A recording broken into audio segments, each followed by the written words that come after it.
사고 출동 콜.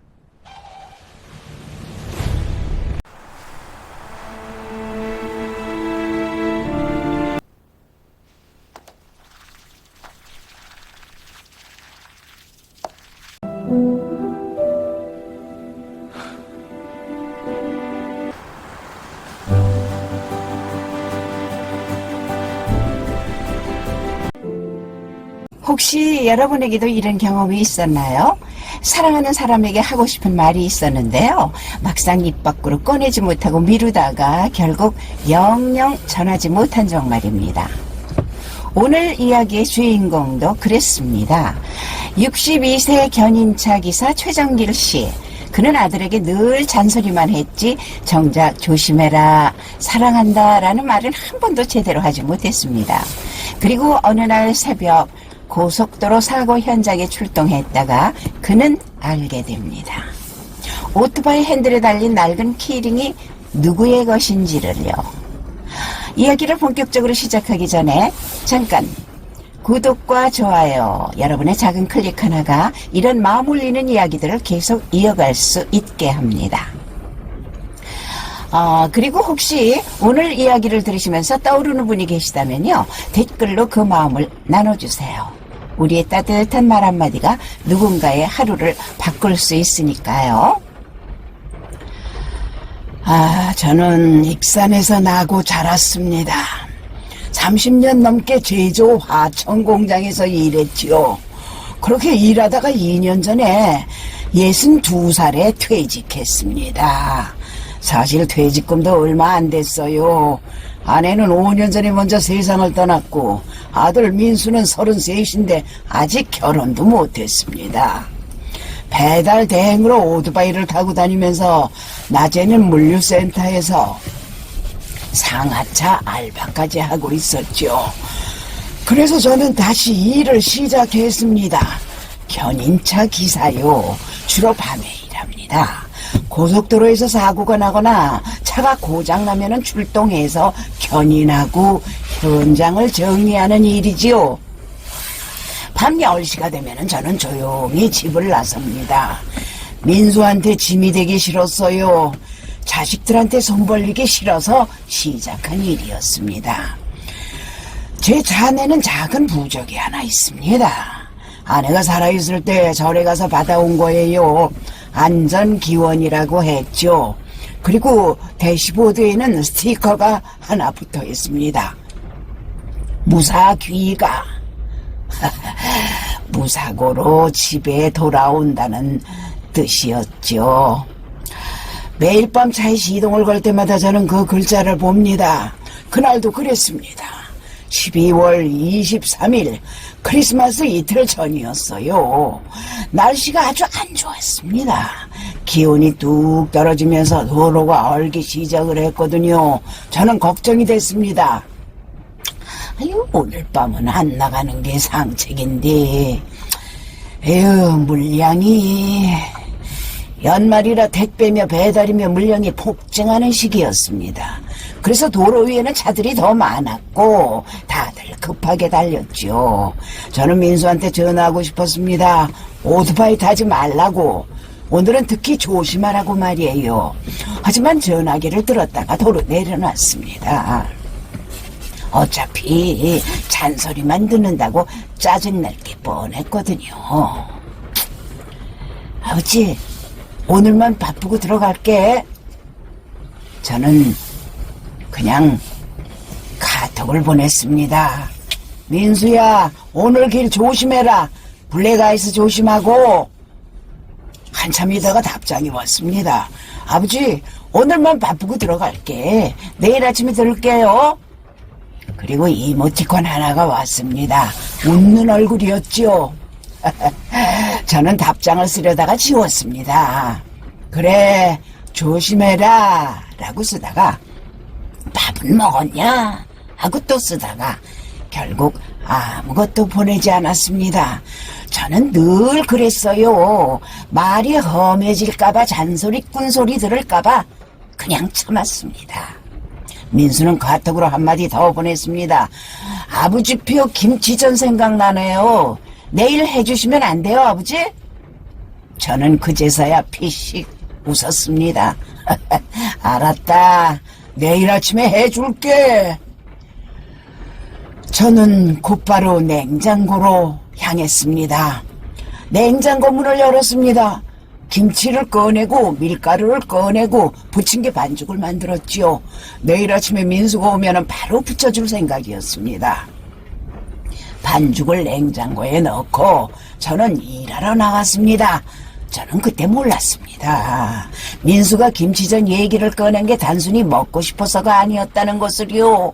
그건 아버지 괜찮으세요? 라고 묻고 싶었던 신호였다는 걸 말입니다. 밤 10시에 출근해서 새벽 1시까지는 별일 없었습니다. 소형 승용차 한 대 견인하고 타이어 펑크난 차 응급처치해주고 그렇게 일상적인 야간 근무였지요. 저는 차 안에서 커피를 마시며 무전기 소리를 기다렸습니다. 그러다가 새벽 1시 40분쯤 무전기에서 소리가 들렸습니다. 201번 차량 출동 가능합니까? 경부고속도로 하행선 178km 지점 갓길에 오토바이 단독 사고 현장 정리 및 견인 요청. 저는 무전기를 집어들었습니다. 201번 차량 출동 가능합니다. 10분 내에 도착하겠습니다. 저는 시동을 걸고 경광등을 켰습니다. 늘 하던 일이었죠. 늘 남의 일이었습니다. 저는 장갑을 끼고 반사조끼를 챙겼습니다. 현장으로 가면서 저는 생각을 했습니다. 오토바이 사고라. 요즘 배달기사들이 참 힘들지. 밤에 이런 날씨에도 일해야 하니까 말이야. 그러면서 문득 민수가 떠올랐습니다. 민수 헬멧 뒤에 뭔가 붙어 있었던 게 생각이 났어요.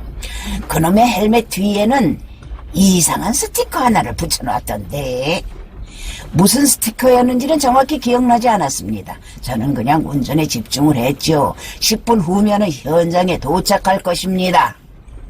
현장에는 이미 구급차와 순찰차가 와 있었습니다. 경광등이 깜빡이고 도로공사 차량도 2차 사고 방지를 위해서 차선을 통제하고 있었지요. 저는 차를 세우고 내렸습니다. 경찰관이 저를 보더니 손짓을 했습니다. 견인차 오셨습니까? 오토바이 쪽으로 와주세요. 저는 고개를 끄덕이고 현장 쪽으로 걸어갔습니다. 갓길에 오토바이가 넘어져 있었어요. 헤드라이트는 깨져 있었고 핸들은 휘어져 있었습니다. 배달 가방이 도로 위에 널브러져 있었고요. 저는 오토바이에 가까이 다가갔습니다. 그리고 그 순간 제 심장이 멈췄습니다.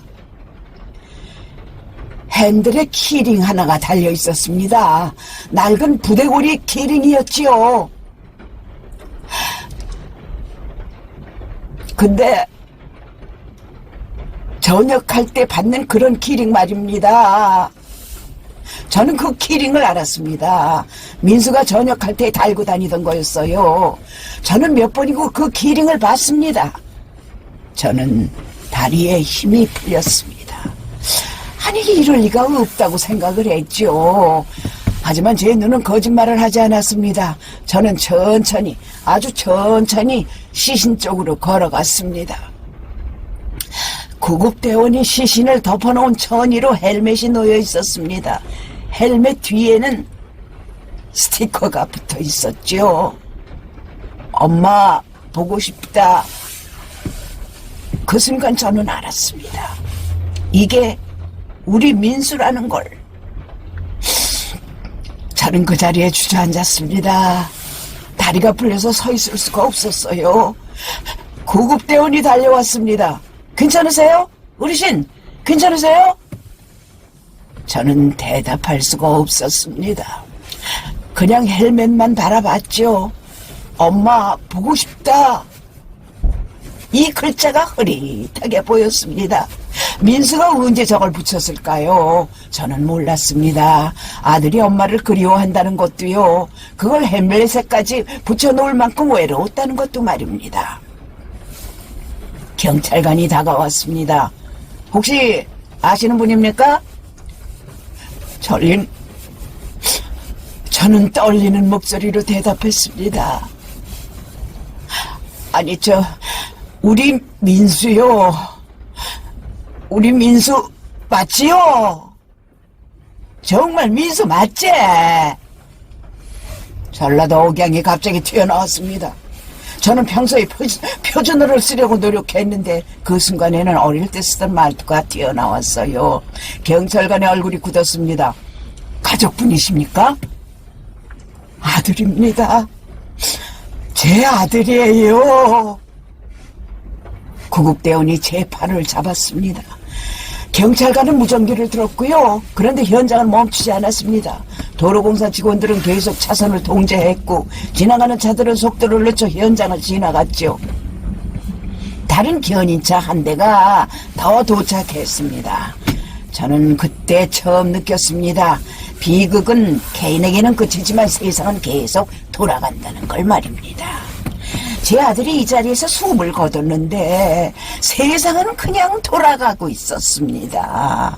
차들은 지나가고 사람들은 일하고 시간은 흘러갔습니다. 경찰관이 제게 물었습니다. 사고 경위를 설명해 드려도 될까요? 저는 고개를 끄덕였습니다. 경찰관은 조심스럽게 말했어요. 블랙아이스 구간이었습니다. 배달 중이셨던 것 같고요. 차선을 변경하다가 미끄러지시면서 중앙분리대와 충돌한 것으로 보입니다. 단독사고입니다. 블랙아이스. 제가 걱정했던 바로 그거였습니다. 저는 민수한테 조심하라고 카톡을 보냈었죠. 하지만 그게 다였습니다. 전화해서 목소리로 말하지 않았어요. 오늘은 정말 위험하니까 일 그만두고 집에 와라 하고 말하지도 않았습니다. 구급대원이 말했습니다. 병원으로 이송하겠습니다. 동승하시겠습니까? 저는 고개를 끄덕였습니다. 그런데 다리에 힘이 들어가질 않았어요. 누군가 제 팔을 잡아줬습니다. 저는 비틀거리면서 구급차에 올라탔습니다. 구급차 안에서 저는 민수를 봤습니다. 천으로 덮여 있었지만 그게 제 아들이라는 걸 알았어요. 저는 민수 손을 잡았습니다. 차가웠습니다. 이미 많이 식어 있었죠. 민수야, 아버지가 늦어서 미안하다. 구급차 사이렌 소리가 울렸습니다. 저는 그 소리를 들으며 생각했습니다. 이게 꿈이었으면 좋겠다고요. 제가 사고 현장에 출동한 게 아니라 집에서 자고 있었으면 좋겠다고 말입니다. 병원에서 모든 절차가 끝나고 저는 집으로 돌아왔습니다. 새벽 5시였어요. 평소 같으면 일을 마치고 돌아와서 씻고 잠드는 시간이었죠. 하지만 그날은 달랐습니다. 저는 현관문을 열고 들어섰습니다. 집은 조용했어요. 너무 조용했습니다. 저는 거실을 지나 부엌으로 갔습니다. 그리고 냉장고 문을 열었죠. 거기엔 김치전 반죽이 그대로 있었습니다. 제가 몇 시간 전에 만들어 놓은 거였어요. 민수가 내일 아침에 온다고 했으니까 바로 부쳐주려고 만들어 놓은 거였죠. 저는 반죽 그릇을 꺼냈습니다. 손이 떨렸어요. 저는 가스레인지에 불을 켰습니다. 프라이팬을 올리고 기름을 두르고 반죽을 한 국자 떠서 부었습니다. 지글지글 소리가 났죠. 저는 김치전을 뒤집었습니다. 노릇노릇하게 익었어요. 민수가 좋아하는 바로 그 색깔이었습니다. 저는 김치전을 접시에 담았습니다. 그리고 식탁에 놓았죠. 민수야, 김치전 다 됐다. 대답이 없었습니다. 당연했죠. 민수는 오지 않을 테니까요. 저는 식탁 앞에 앉았습니다. 김치전에서 김이 모락모락 올라왔어요. 저는 젓가락을 들었다가 내려놓았습니다. 먹을 수가 없었어요. 저는 생각했습니다. 한 장만, 딱 한 장만 붙여주면 됐는데. 민수가 내일 온다고 했으니까 내일 아침에 붙여주면 된다고 생각을 했었죠. 하지만 내일은 오지 않았습니다. 저는 사고 현장 소리가 계속 들렸습니다. 무전기 소리, 구급차 사이렌 소리, 경광등 깜빡이는 소리. 경찰관도 목소리가 귓가에 맴돌았어요. 그리고 민수 헬멧에 붙어있던 그 글자가 계속 보였습니다. 엄마 보고 싶다. 저는 그제야 울었습니다. 참았던 눈물이 터져 나왔어요. 저는 식탁에 얼굴을 묻고 소리내 울었습니다. 민수한테 미안했습니다. 엄마 없이 외로웠을 텐데 저는 그걸 몰랐어요. 아니, 알면서도 못 본 척 했습니다. 제가 일하느라고 바빴거든요. 장례식장은 조용했습니다. 조문객도 많지 않았어요. 민수가 워낙 조용히 살았으니까요. 친구들 몇 명이 왔고, 물류센터 동료들이 왔고, 같이 배달하던 기사 몇 명이 왔습니다. 저는 상주석에 앉아 있었습니다. 고개를 숙인 채로요. 사람들이 오면 절을 받았지만은 저는 아무 말도 하지 못했습니다. 목소리가 나오지 않았어요. 경찰이 민수 유품을 가져왔습니다. 휴대폰, 지갑, 그리고 그 키링이었죠. 저는 휴대폰을 켰습니다. 배터리가 거의 다 닳아 있었어요. 저는 통화 기록을 봤습니다. 마지막 통화 기록이 제 번호였습니다. 사고 나기 30분 전이었어요. 민수가 저한테 전화를 걸었다가 끊은 기록이 남아 있었습니다. 통화 시간은 0초였죠. 저는 손이 떨렸습니다. 민수가 저한테 전화하려고 했었구나. 그런데 끊었구나. 왜 끊었을까요? 아마도 제가 잔소리할까봐 그랬겠죠? 아니면 바쁠까봐? 아니면 피곤할까봐 그랬을 겁니다. 저는 문자 기록도 봤습니다. 제가 보낸 마지막 문자는 알았다. 내일 아침에 해줄게 였어요. 김치전 얘기였지요. 민수가 보낸 마지막 문자는 아버지표 김치전 생각나네요 였습니다. 저는 그제야 알았습니다. 민수가 김치전 얘기를 꺼낸 건 그냥 먹고 싶어서가 아니었다는 것을요. 그건 아버지 괜찮으세요? 밤에 일하시느라고 힘드시죠? 라고 묻고 싶었던 신호였습니다. 하지만 저는 그걸 몰랐어요. 아니, 알아채지도 못했습니다. 조문객 한 분이 말했습니다. 민수와 같이 배달 일하던 분이었어요. 민수가요, 아버님 자랑 많이 했습니다. 견인차 일하신다고요. 밤에 일하시는데 대단하시다고요. 저는 고개를 들었습니다. 그분이 계속 말했습니다. 한 번은 제가 물어봤어요. 왜 아버님한테 그만하시라고 안 하냐고. 그랬더니 민수가 그러더라고요. 아버지한테 그런 말 하면은 섭섭해 하실 거라고. 자기도 일하는데 아버지더러 쉬라고 하면 안 된다고요.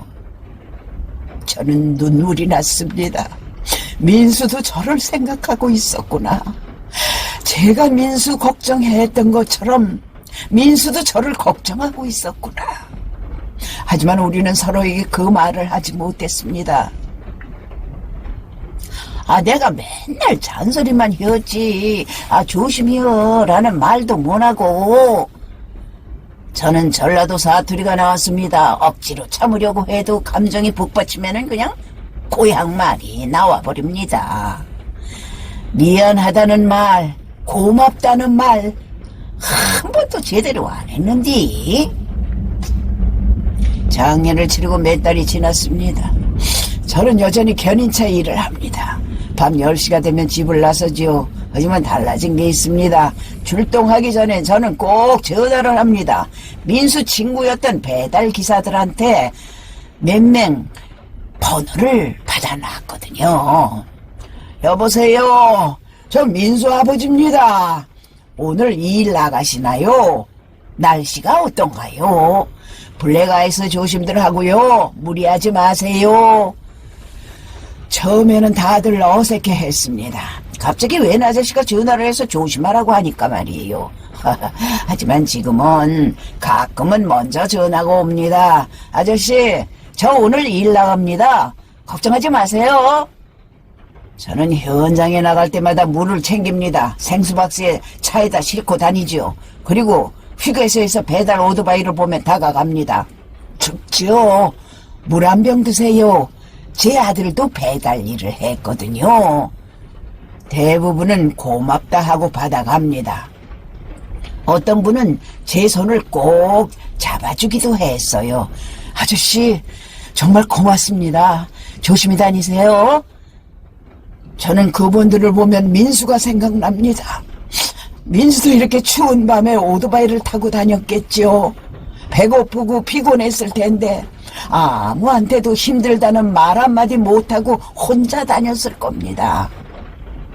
그리고 혼자 견뎠을 겁니다. 얼마 전에는 젊은 배달기사 한 명이 저한테 물었습니다. 아저씨, 왜 이러세요? 저희한테 왜 잘해주세요? 저는 잠깐 말을 멈췄습니다. 그리고 대답을 했죠. 제 아들한테 못해준 거 여러분들한테라도 하고 싶어서요. 그 기사분이 고개를 숙였습니다. 그리고 조용히 말했어요.